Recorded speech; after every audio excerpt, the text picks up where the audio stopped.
I want to know if other people are as much of a shambles as I am in the morning. So today I'm interviewing Paul Hilleard about his morning routine and his expertise in chess. WUWAH. Good morning. I hope you slept well. This is a gentle, encouraging morning podcast for you to wake up to. Nice and gentle. I hope you had a good bit of rest. My name is David, though I can't say the name of my surname or the name of the show within the first minute because the algorithm doesn't like swearing. So for now, we'll just call it WUWAH. This is Nala the dog as well. I'm going to use this time just to gently encourage you into the day. I hope that you've gone out of bed and gone outside, got some vitamin D because it's very important. I hope you've had some breakfast that might include some fiber because it's important. I hope you've had some water. I hope you've had some medication if you need medication. I hope you had some supplements and that you've done some stretches. On this show, I ask comedians and creative people about their morning routines, as comedians all do their jobs at night. I just want to know if they're coping as badly as I am. And I also ask them about their expertise. Today, we have the wonderful Paul Hilleard, who won BBC Newcomer Award recently, and as a result got to perform on Red Nose Day Comic Relief, which was amazing. He's also just one of my favourite people to chat to. He's also an expert in chess. I should note that this episode was recorded before the last couple of episodes, but because of the way that I had to edit together, I kind of put it off in a kind of demand avoidance sort of way. But hopefully you enjoy it. It does also eventually just sort of turn into a game of chess. So there might be a few pauses, but I think it's still entertaining. Also, this is being released a day late because I had too much on because I got booked for extra gigs, which is lovely. But I hope you enjoy our chat. My name is David Hoare, and welcome to Waking Up With A Hoare. Waking up with a whore. Waking up with a whore. Waking up with a whore. The thing that Sanjay suggested to me is that I should explain each time that it's like a morning show that people would be waking up to. Mm-hmm. So please just bear that in mind with regards to just being too vile, I guess. Yeah. Not that you're a particularly vile person. I've been known to be a bit vile. You could drift for sure, yeah. But yeah, I guess that's what it is. Paul, are you a morning person? No. I'm forced into being a morning person. Right, because you've got a job. Yeah, and my job starts at 7:30. I have to be there. You have to be there ready to go at 7:30? Yeah. Even though you might have got in from a gig late at night the night before. So I work in a primary school. Yeah. And, it's very full on because I'm doing breakfast club. So it's not even you have to be there and then you have an hour of doing photocopying. It's you have to be there because at 7:30 the kids are getting dropped off. Yeah. Ready and raring to go at 7:30. Are you happy to admit that what's the latest you've got in from a gig and then gone to work? I think 3. Wow. 3. Because the problem is I'm very bad at coming home and just going to bed. You know, that's the healthy thing to do. You've got to wind down for sure. Yeah. So I'm there, on my side watching some reels. Yeah. Just getting that sweet, sweet blue light. Oh, yeah. Have you not turned the blue light off on your phone? No. Do you know how to? I'm not a traitor. I guess if you're going to do it, you're going to do it, right? Yeah, I love the blue light. You love the blue light? The blue light loves me. That's good. We are all one under the blue light. The blue light tell you that? Yeah. Okay, fair. Right, yeah. I mean, winding down is absurdly important, and it wasn't until I was in my 30s that someone pointed that out to me, and I was suddenly that's that. Just getting into bed. I need to be in bed now, so I'll get into bed, and then just my brain's fizzy. Feel oh god. And I feel like a child still. Because, when you're a kid and you get told it's time for bed and you're just I hate you. Yeah, of course. And you're picking at the fucking, the wall. Did you ever, the wallpaper? Did you ever do that? I had wallpaper that I would just pick at. And those were the hardest moments in my childhood, I think, was trying to sleep. Yeah. And I still feel like that now. Yeah. Unless I'm knackered, absolutely famished. But I've got better at that, but it does really, really, and I'm not perfect at it, but it does really require you kind of going, right, I need an actual wind down before bed. I'm going to put the phone over there. I'm going to watch something mindless and it's like absolutely not trying to achieve anything. And it's like, put down any video games I've been playing, stop eating food, like no more drinks other than water, and just really actually go and put effort into it, which seems both really simple, but just really like backwards to what I've been doing for a very long time. Yeah. Which is getting into bed and being like, I will go to sleep now. And then 3 hours later being like, I hate myself. Yeah. And then you start going through the entire day being like, why can't I just sleep right now? And you're like, well, did you exercise? What have you eaten? When was the last time you had caffeine? Yep. All these things. How many people have you wronged today? Yeah.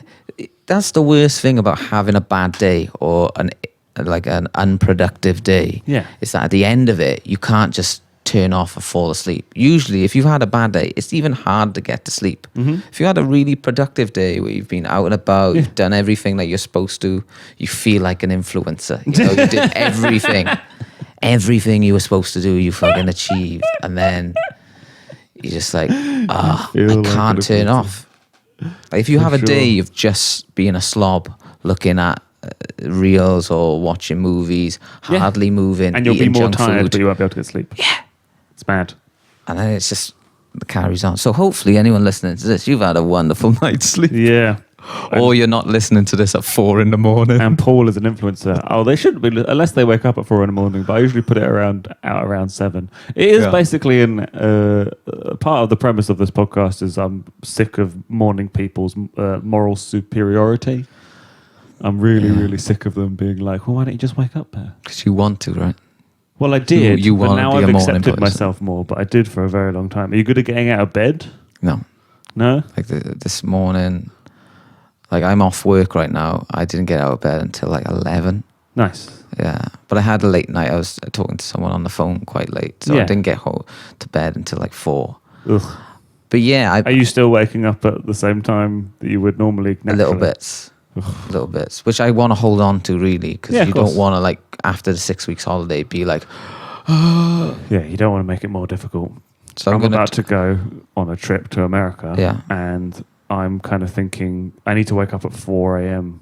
to go to the airport, and I'm like, do I start over the next couple of days just knocking back half hours just so that it's slightly easier to wake up within? I have no idea, because the furthest I've travelled I think is Greece, and there's not real much jet lag in Greece. It isn't. So I don't know. I've never experienced. I've heard about this. A friend of mine just came back from China, and he said he just powered through somehow. I've only got jet lag once, having gone to America previously in 2019. It is quite impressive. It's one of those things you just hear about. And then you go, if you know, as you say, you go to Greece or you get somewhere with like 4 hours time difference, and you're a bit like, oh, my body clock's a bit off. And then you go to somewhere where it's literally a completely different time zone, and your brain just feels weird and delirious and dead because you've either got to stay up late or try and sleep more. Yeah. And it's very weird. I'll let you know when I come back. Maybe I should vlog my. Yeah, why not? The sleep chronicles. The sleep chronicles of Hoare. What do you like to have for breakfast, Paul? I don't. You don't have breakfast? Yeah, I don't. I'll eat late at night. Because again, doing comedy, you're getting like some junk food on the way back. You made that, you know, when people like to shower before bed rather than after bed? Yeah, I'm not that person either. But you made breakfast sound like that. Yeah. Like you're like.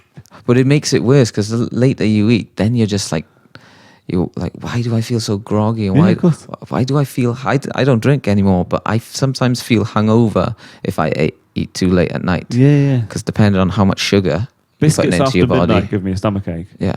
But biscuits at midnight is the best. So much dopamine. When I'm like falling asleep and my brain is like really depleted of dopamine, my meds wore off hours ago. What sort of biscuits? Oh man, if I can crush... You know those Viennese biscuits, the like long thin ones? We can eat a packet of that in about 4 minutes. Yeah. If that. I like the Fox's chocolate covered rings. Oh, they're very nice. Yeah, they are pretty good. Hobnobs are great. Hobnobs are wonderful. Recently, Maryland cookies can just decimate. Absolutely decimate. It's almost better to get ones that are slightly too rich, because then, apologies for the siren, if they're slightly too rich, then I can't destroy them as much. Like those ones, I think they are also Foxes, where it's like a chocolate digestive on one side and a cookie on the other. Have you had one of them? No. Oh, really? I don't mess around with biscuits that much, I'll be honest. You give big biscuit vibes, I'll be honest. I am a big David Hoare. biscuits and squash. You've got a tin. Biscuits, squash, and crisp. Yeah, we do actually. Yeah, you've got a couple. Well, we have got a bunker. We got you know those tins that everybody's like, oh, is it just full of sewing equipment? You know, yeah. I got one of them for Christmas, which I had the actual biscuits in, and then my girlfriend was like, we should keep the biscuits in here, and they do stay fresher. So we just started doing that. But also, it's a smaller one, so I have to eat a certain amount for the packet to fit into the thing. Yeah. Do you ever peg them? If I peg a biscuit, like the wrapper. Shove them up my ass.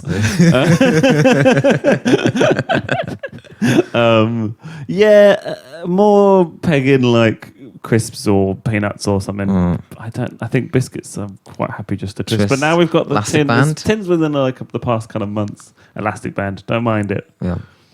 But you're a tin man now. Look at you. You've gone up the property ladder of the biscuits. I don't actually own any property or have a mortgage, but I have got a tin. You got a tin full of biscuits. I've used a Christmas gift longer than it needed to be used. Hey, that's upcycling. Yeah. Yeah, biscuits, crisps and squash have been like more dependable for me than most humans in my life. So I've just been banging those for a long time. Yeah. I'm probably going to get some variety of damage done on tomatoes as a result, but it's all right. We'll get that printed on a bench when you die. What, biscuits, crisps and squash?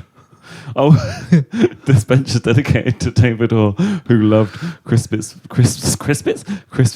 and squash. Yes, thank you. I'd love that plaque. Thank you. Yeah, on a bench. What would you like your bench to say? This is turned into a different podcast.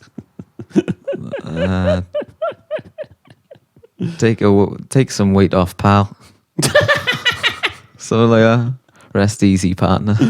So the next question I have is, what do you do while you have breakfast, but you don't have breakfast? I don't have breakfast, but what is your morning routine then? I mean, man, it's not. You told me not to be vile. Like, my morning routine is very much just wake up, possibly masturbate, and then go. I hate to say it. I want to be a morning person so bad. Like that's it. If I'm on a good day, I'll have a shower. Or why don't you replace every other wank with some like Cheerios? Oh man, I'd love to. We got to do it. I've actually, with Cheerios, upgraded to Tupperware to keep them fresh rather than... Oh, crikey. I know, right? So you have to pour them out of the plastic container. Yeah. And then you get rid of the container in the box. Yeah. The bag. But it does keep them so much fresh. There's nothing worse than when you've actually put... Oh my God. If you just keep them in the plastic in the bag, packet, plastic bag, yeah. They will go stale after a couple of days. Even if you roll them up. Yeah. Yeah. And then the top layer always goes stale. It's so upsetting having... I hate soggy cereal, so it's a bit of a race against time. And I'm mainly eating cereal because it's slightly better than some other things, but only if you get healthy cereal, because a lot of cereal is just sugar. That's why it's so good. Yeah. So having like Cheerios because it's got like fibre in it, and then which type of Cheerios are you having? Just normal. Oh, come on, honey van. Yeah, that is good, but like sugar.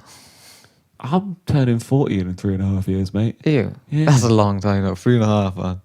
Yeah, but like I'm drifting towards it. As a baby, turning into a toddler. Oh, of course. We were saying the other day about how stuff feels like year 7 when you feel young, and it's like, I think like entering your 30s, the beginning of your 30s feels like sixth form, and the second half of your 30s feels like you're back in year 7 for middle-aged people. Basically, you're like the youngest old person.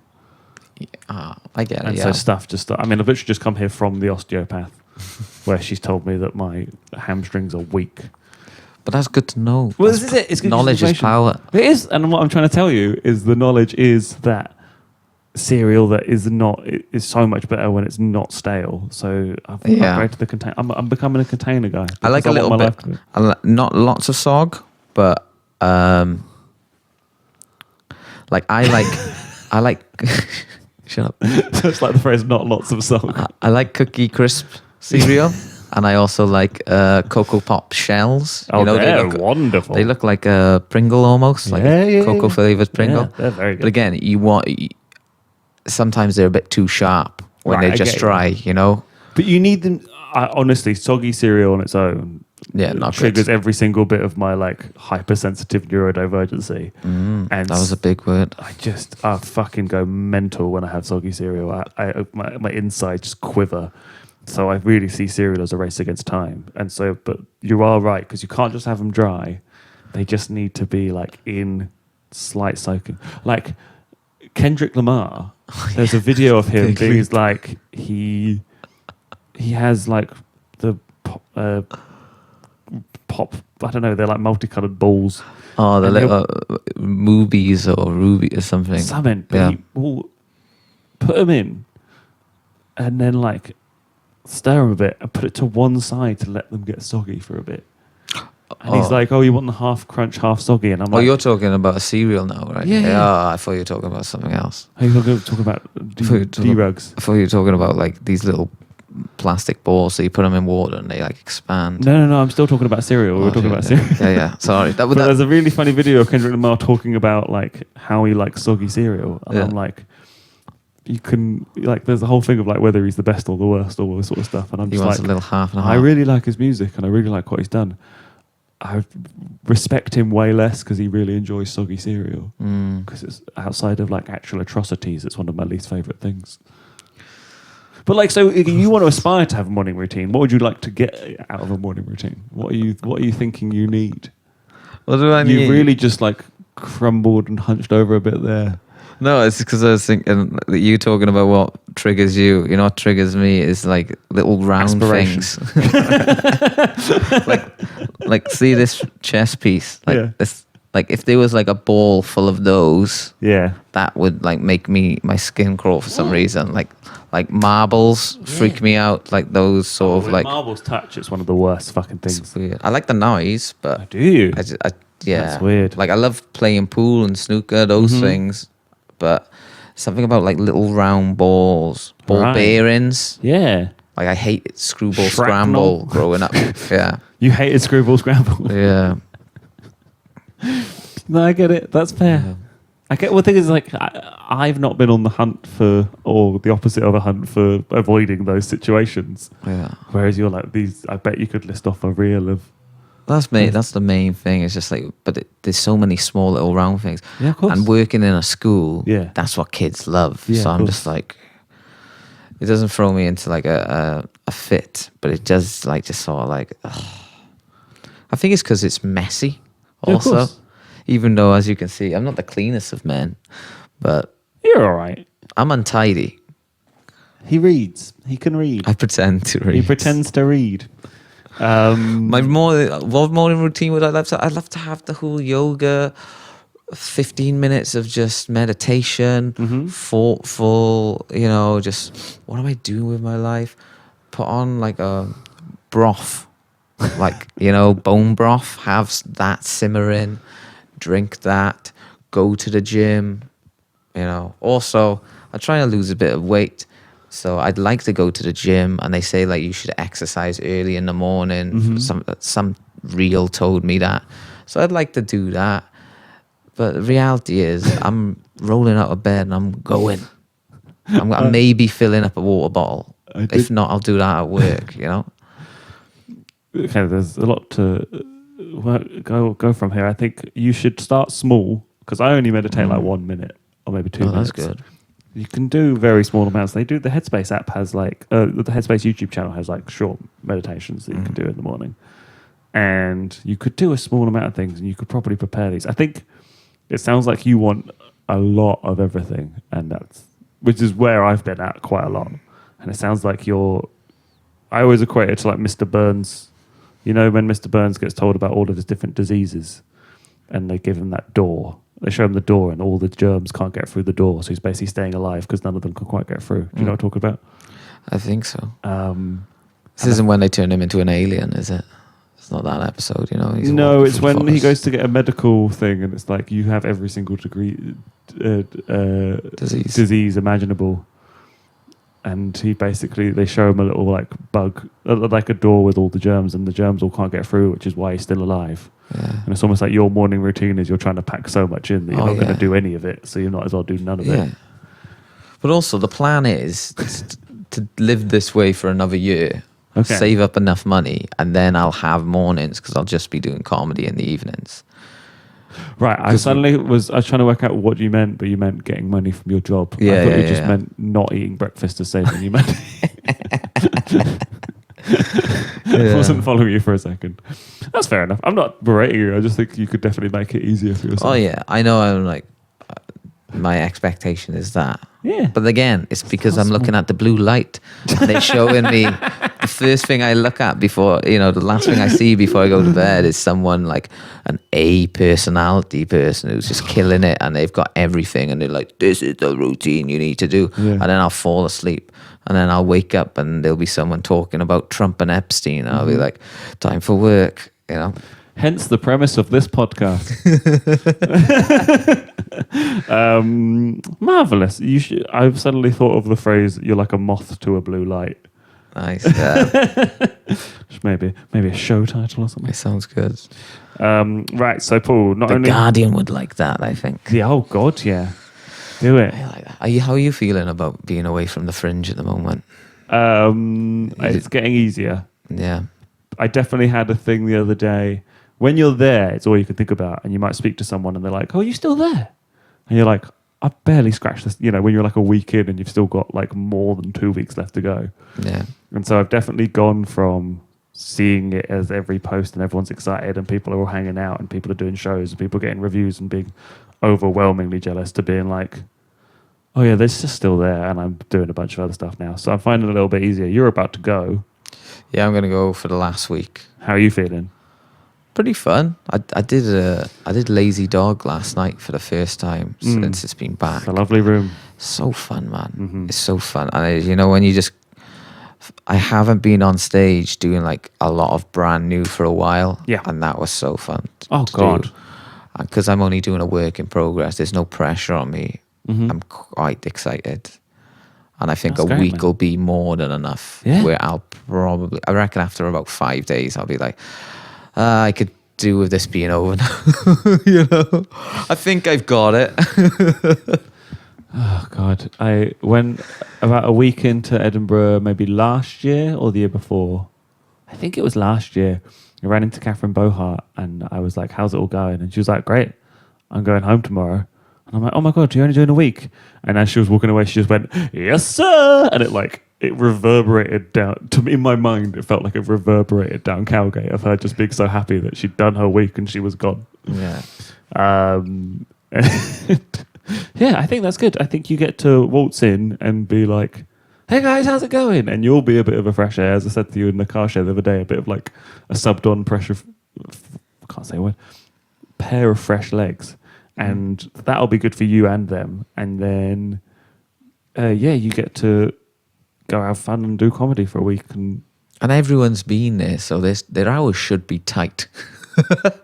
I should be seeing. Are you last week though? I'm last week. Beginning of the last week, I can be a bit dodgy at that point because people are just like, I've got the reviews I need. No, I don't think that's it. I think like you start and you're like, oh, I'm doing it, and then you really realize where your show needs work and you work on it, and then it kind of is based on how your sales are going, how the show's going, what needs working, where things have gone in other places. Like in a couple of years ago, I was just getting in my head about not making the most of it. I was still having a good time, but it's like, oh, but I haven't had enough agents in or reviewers or any of this. Whereas I was actually just doing fine, but I managed to just get into my own head. Last year I had vertigo, so I was trying to like make up for all the time I wasn't doing what you should be doing outside of my show. And I think the thing is that you can make up narratives in your head constantly whilst you're there. Yeah. As we said, you can speak to the person having what from the outside looks like the best time possible, and they are devastated about something. Yeah. So I think when you're knackered, and it's like, if you're knackered and you've done 2 weeks and you've still got a week to go, and people are not enjoying a part of your show, or they, you get somebody yelling out again the next day, and you bring the energy from the show that you didn't enjoy to the next day, and you've got to reset each day. It's a really good learning curve, but it's like you can really get to a point where you're like, I remember this show being funny, but it's not funny. That's good. I in a sense of everyone's going to have Fringe fatigue, yeah, and I'm going to have I'm very lucky because it's a work in progress. Yeah. So I think I'm gonna do my best to be like the best audience member for every show I go to. Great. Even shit I don't like, I'm just gonna go, yeah, this is fun. But I think that's fun. know? You have to lean in, and you want your audience to lean in. I think you'll bring that vibe. And as you say, you'll be fun. People will be happy to see you, so that'll give you joy as well. You're going to walk around a corner every 10 minutes when you arrive, and people are going to be like, "Pooh!" And I'll be like, hey, keep it quiet now. Yeah. Shh. Just work in progress. I've only got 73 flyers. Yeah. Okay, because this is being released way after you've been, so I'm really intrigued to see how it's all gone.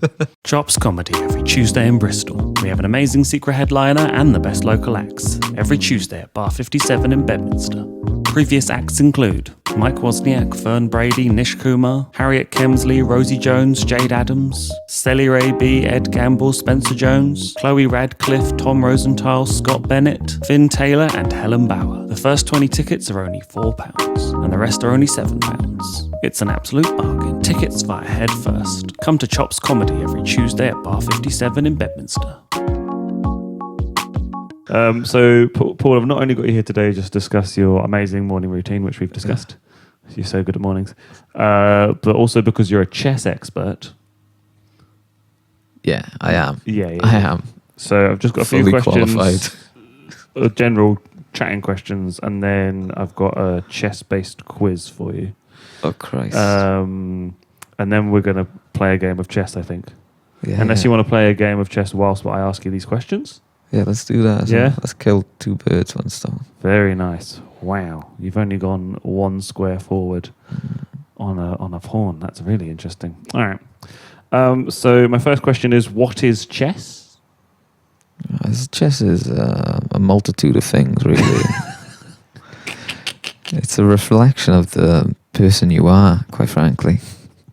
As we can tell, look, tentative. This man is very tentative. You're like, I'm just going to do that and we'll see how we get on. And I'm like, oh God, what the fuck's going on? Yeah, great. I don't know what chess is, to be honest. The study of the psyche, is that what you're saying? I think it might be, yeah.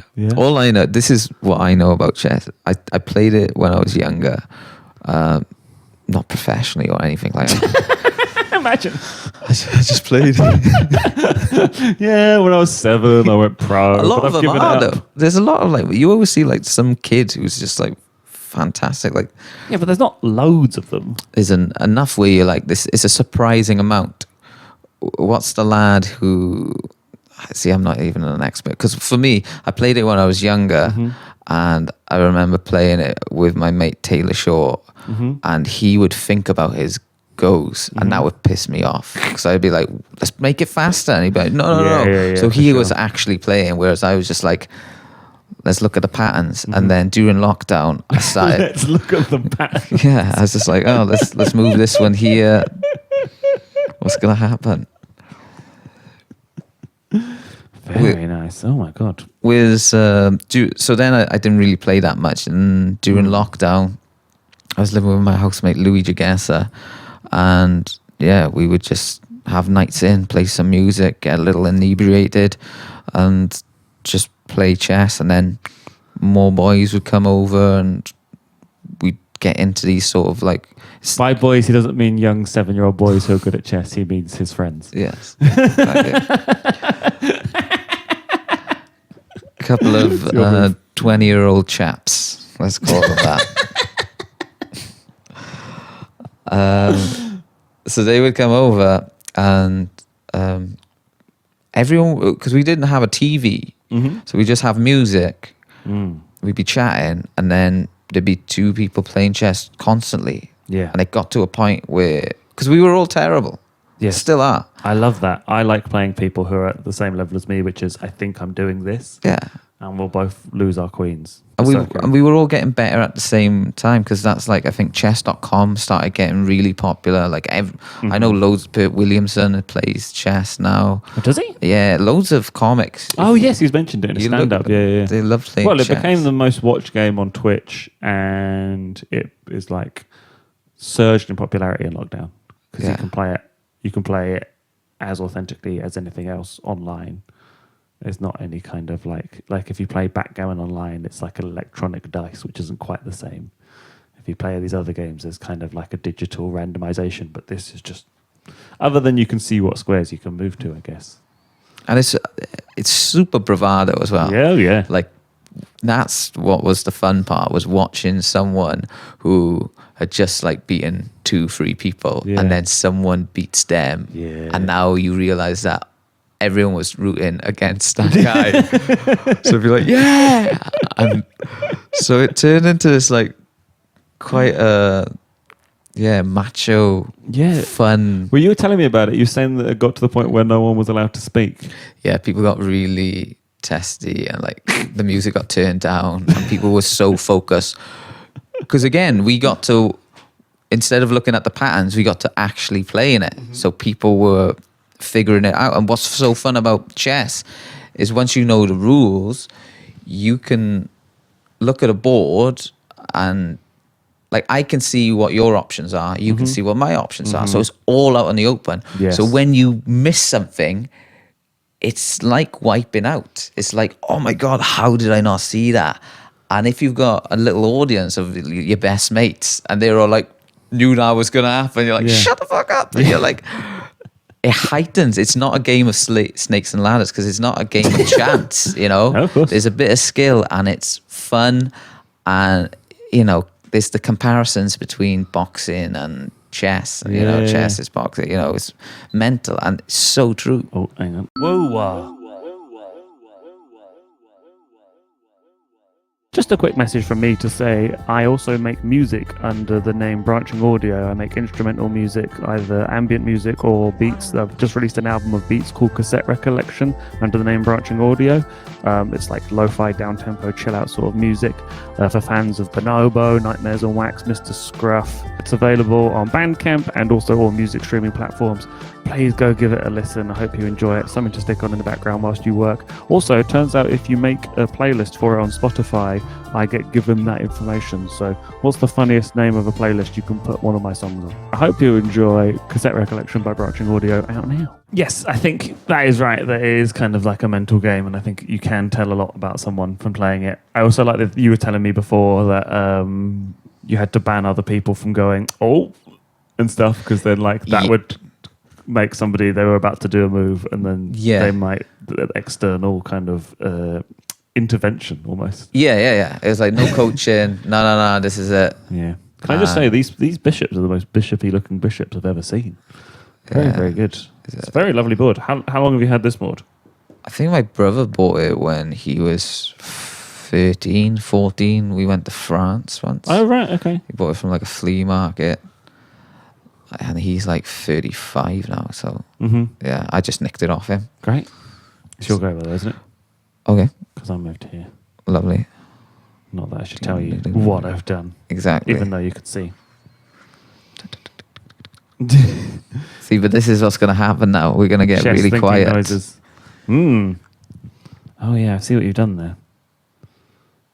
And that's the cool bit, because you have to try and be like 3 steps ahead and all that. And I'm not. And I'm significantly not. Yeah, but what was so fun as well is that we all started at the same time, but then people would secretly start playing. Yes. And learning. I had a friend who did that, but with Mario Kart. Yeah. And I don't mind it, but it's also like, okay. We'll do this. First blood to Hoare. For the audio listener, I've taken his pawn with a horse, but his pawn has taken my horse. This hasn't gone well at all for me, has it? That's not good. It's just the beginning, man. That is true. Did you, when you played when you were younger, did you play in like I think a weird sort of Hoare-based backstory thing that nobody really knows is that in year 6, me and a kid called Matthew both wanted to get the chess club back up and running. Because there had been one that you could go to in breaks when I was in like year 4, but it hadn't existed for a while. There was a law of the chess law. I remember me and him being the like, oh, those two. I remember the assembly.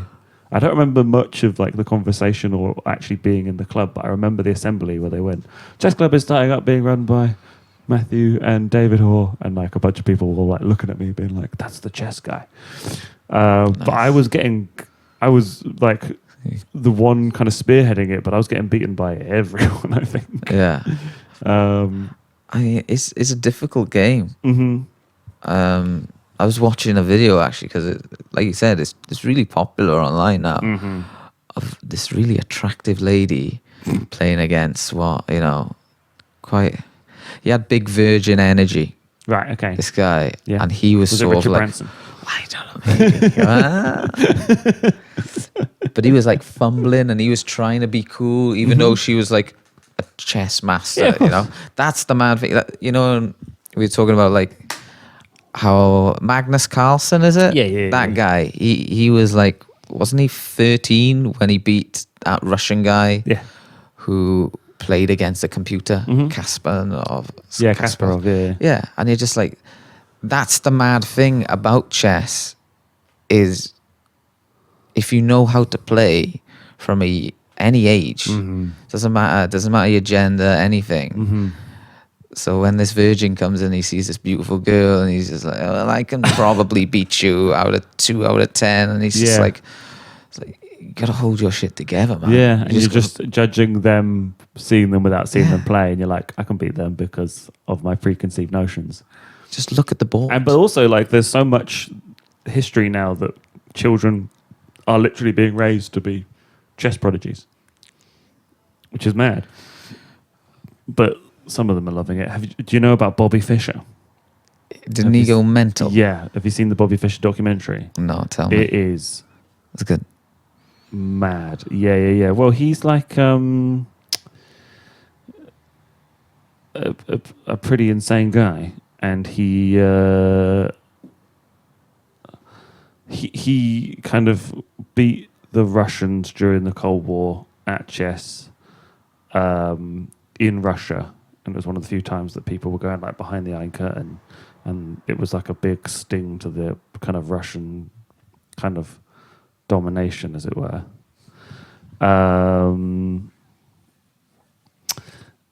then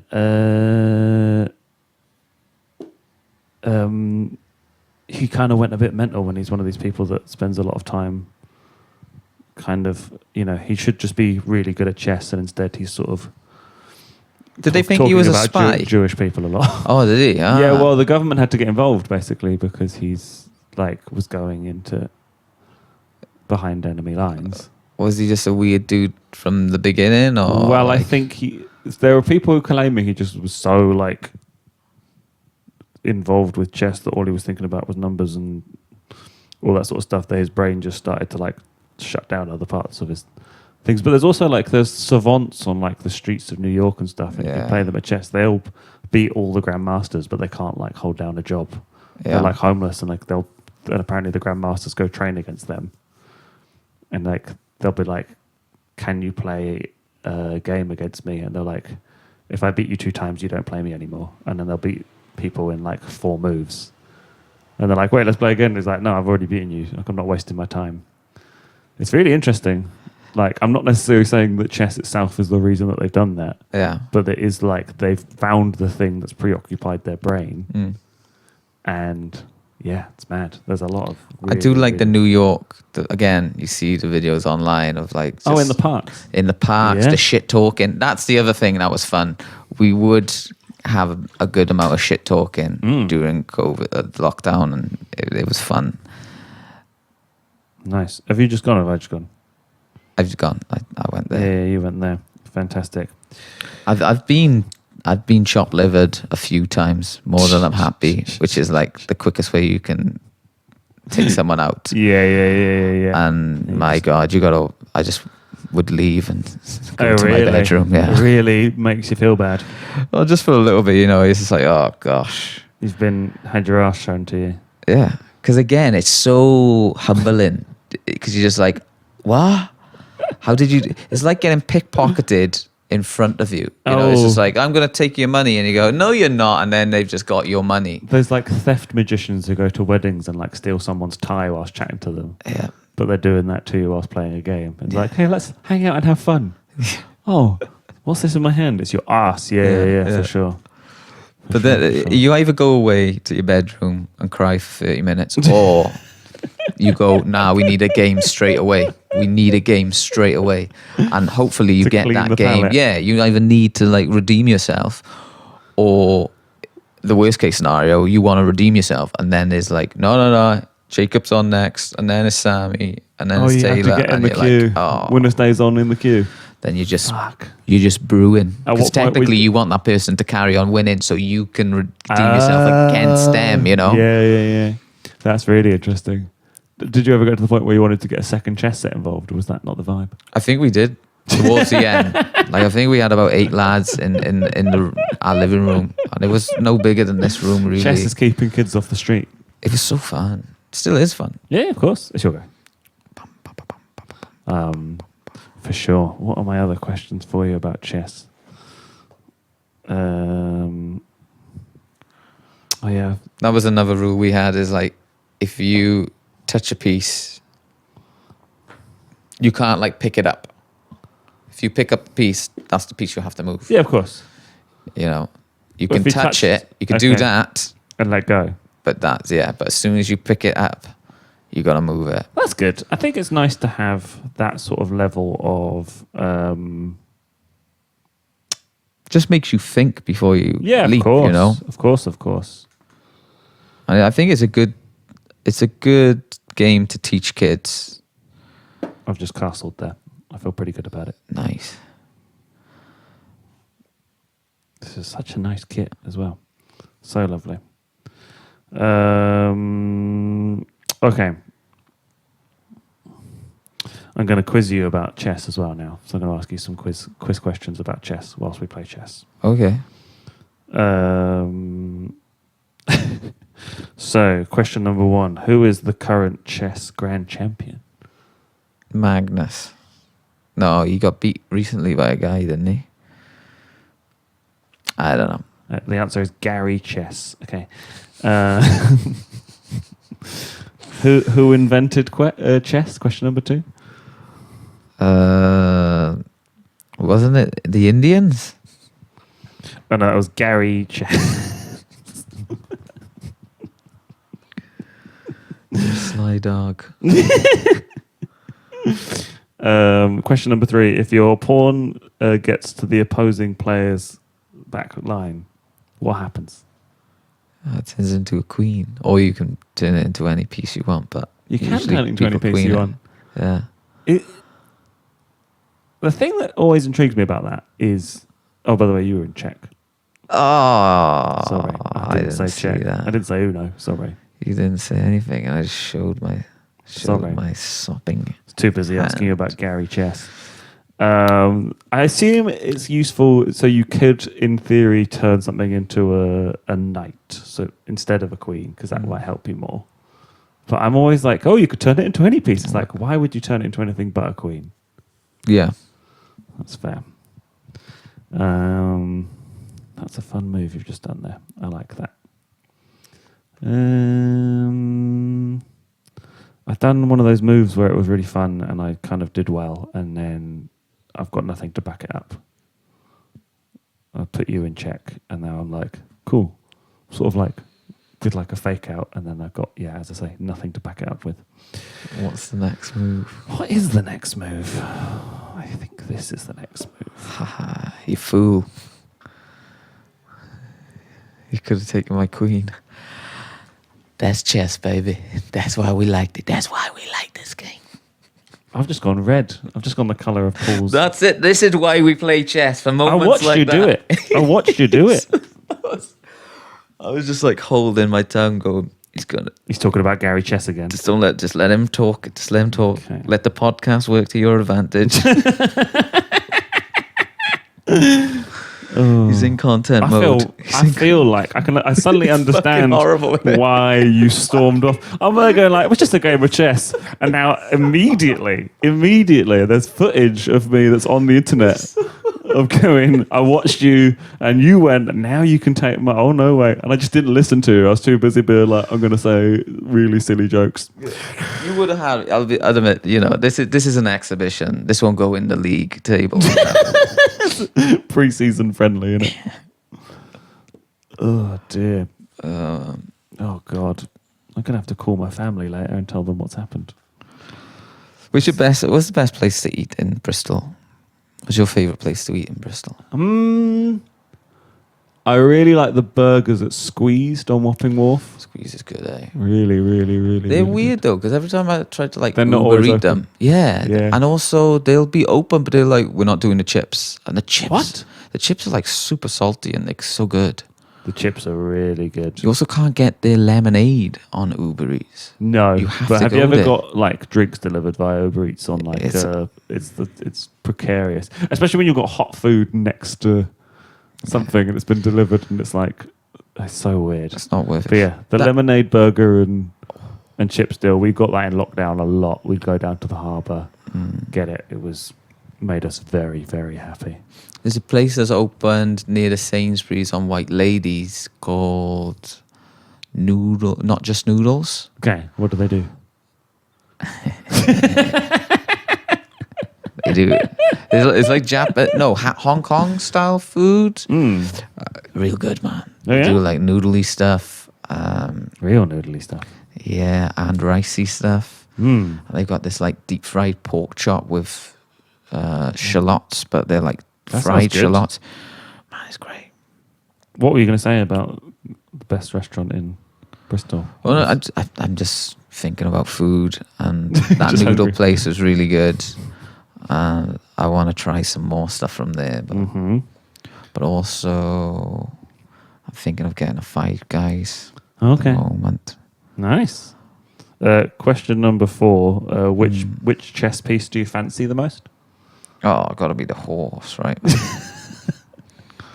Even though it's an animal. Kind of suggested that you were attracted to a building, the royalty, members of the clergy, but you went with horse. Yeah. Do you reckon you would have been a horse girl if you'd been a different gender? No, man. No? Because I'm not a horse boy now, like, you know. I don't have horses in... I've never met a horse girl. I thought you said never met a horse. You never met a horse girl? I've never met a horse girl. All right. My grandfather lived on a farm growing up, though. Yeah? Can I castle up? You can castle. You've not touched your king yet. How do I do it? You never castled before. You played all of lockdown. I know, but I never... This is one of the rules. If it's that I've on always, this side, you move the king 2 and that 1. If it's on the other side... it can go all the way, is that? No, it's just that. Basically. No, I mean, like, but that... Okay. Yeah. And it's only if you've not moved either piece, basically. Cool. I thought I knew it, but I just wanted to make sure. That's Thank fair. you. You were just testing me. Yeah. But you're the expert. Yeah, my dad... No, not my dad. My grandfather grew up in Serbia, and he grew up on a farm. And then when he came over to Wales, the stories of how he used to take my aunties, uncles, and mum for walks, and they would just walk past a horse in a field, and he'd jump over the fence and just ride it. You know, just ride, no saddle, just grabbing onto the mane. Literally bareback. Yeah, so there is some There's sort of horse girl blood. origins. Yeah. Horse girl blood. Horse girl blood. That's a book I read at school.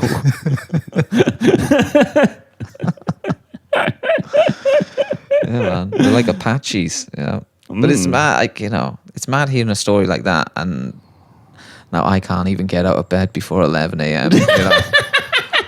It's too busy. Yeah. Yeah, but it's not like you're not doing anything. You're playing chess and winning awards. Yeah. But that's the one thing I guess I wish I was more in I had more activity. I moved more in my morning routine and in life. School. Oh yeah, I'm not shitting on myself too much, but it's like, you know, I would like, because I love the endorphins. Yeah.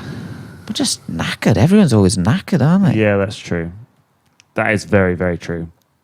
Like, it doesn't matter who you talk to. Everyone's just fucking knackered. Yeah. I mean, you're definitely right.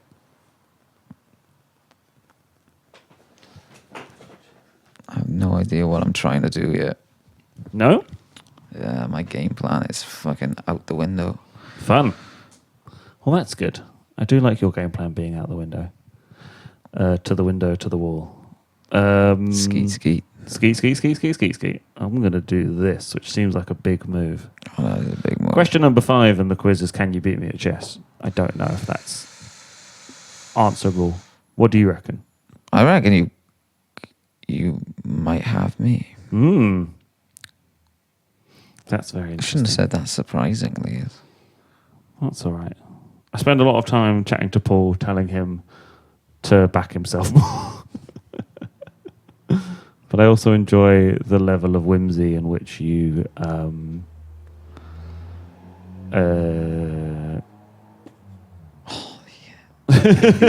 Idiot. Now slag yourself off. Now you feel all hot and flustered. Yeah, that's why we play the game. I feel like I'm going to have to put a warning at the beginning of the chess section where I'm like, this just turned into us playing chess. It is sort of a morning show still, but I mean, it's the same length as the other episodes. So currently, unless we go long. And it still could all go wrong because I'll get cocky as fuck. Oh, God. Yeah? What a fool I am. I feel like you're playing me. I feel like you're kind of going... No, I'm not. You're the sort of person that's going to be like, and this was part of my game plan all along. I wish. That would have been nice. Wouldn't it be nice for us to go? Biggest death of the year so far. We've had some huge ones. Oh, Ozzy Osbourne. Osbourne, because you've also had the guy from the Beach Boys. And Hulk Hogan. Yes, Hulk Hogan never really... But just iconically, affected my life. Big name. Equally, Brian Wilson. Well, the thing is, Brian Wilson was very big to my father. And so I spent a lot of time listening to Brian Wilson's music and talking about Brian Wilson with my dad and other people. But I then said to my girlfriend, Brian Wilson's died, and she went, who is that? Yeah. And I was like, I thought he was as known as like Mick Jagger or someone. If you say Beach Boys, though. No, everyone knows the Beach Boys, everyone knows the songs, but they don't know his name. And they don't know his story. And I think like we've got to the point where people are really interested in the Fleetwood Mac level of they're all shagging each other and doing loads of drugs. Yeah. I don't think people have truly entered into the mind-bending weirdness of the Beach Boys history. They've made so many films about it, though.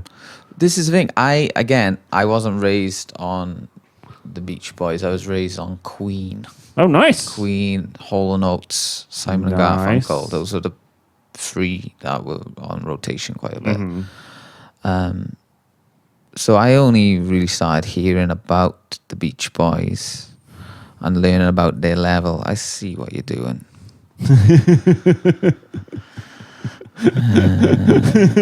Sorry. You're just getting into the... talking to me about fucking the Boys. Yeah. Well, that's because I was trying to trick you. I was like, get him talking about his dad. Let's play dirty. Let's get nostalgia in you. You know, like I'm on the reverse therapist. That's where I thrive, mate. This is put on my jam and I start like doing really good at bowling and stuff. This is War. This is Psych Ops I'm using right now. Yeah, but what was the theme tune to War? What did it be? But like, Brian Wilson stopped touring with the Beach Boys because he wanted to stay home and record more. But what he actually did was both do that and just start experimenting with mind-bending drugs and spent like a year in bed and went mental. And that's only a small like the Beach Boys drummer was like really good friends with Charles Manson, and Charles Manson is writing credits on a Beach Boys song, and they kind of removed themselves from the Manson sort of goings on just before it all went really bad. And there's all sorts of stuff like that. And then like nowadays, the version of the Beach Boys that you have is all run by Brian's cousin Mike Love, who is like the biggest Trump supporter Republican man in the world. Did he the go weirdest legacy? Did he go weird for just that year, or was he weird for a long Brian Wilson? time? Yeah, I think he did sort of a bit like Ozzy did, like a bit of irreversible damage. Because I heard about him being a bit of an odd bod. Yeah, that's a great word. Yeah, really, really, like both of them did. Apparently, Ozzy Osbourne was doing LSD every day for 2 years. But also, apparently, when he got chucked out of Black Sabbath and was just in a hotel doing drugs, eating pizza and drinking. And Sharon Osbourne literally pulled his head out of a pizza Mm-hmm. and went, I'm going to sort you out. Oh, I don't mind it. That's one of the nice things about chess as well. Like, I watched an explained on it, but they said like after about Check. 4 or 5 moves, Yeah. like the possibilities. Oh, yeah. Just start going into the so many, hundreds of thousands, tens of millions, and you're just like, whoa, what? Yeah. The possibilities, especially when you start using your knights, your horses. It's so good in terms of that.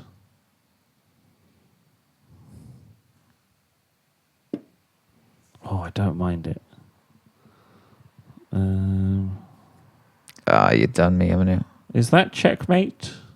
Well, I can't go anywhere. Actually, I got one place I can I think go. you got one place you can go. The corner. Swindon. But then you just do one move and it's over. Oh yeah, it's You just done that, me. isn't it? What a guy. I can't believe I beat the chess expert at chess. Hey, That's so exciting. I feel fizzy. you did great. I'm sorry to be No, a terrible no, host to beat you. No, you did. You deserved to win. Yeah, you brought up my dad. I did. I played very dirty. And I did it, and I did it on purpose, and I knew. Because when you back me into a corner, I'll bring up your dead dad. but I felt like I should have.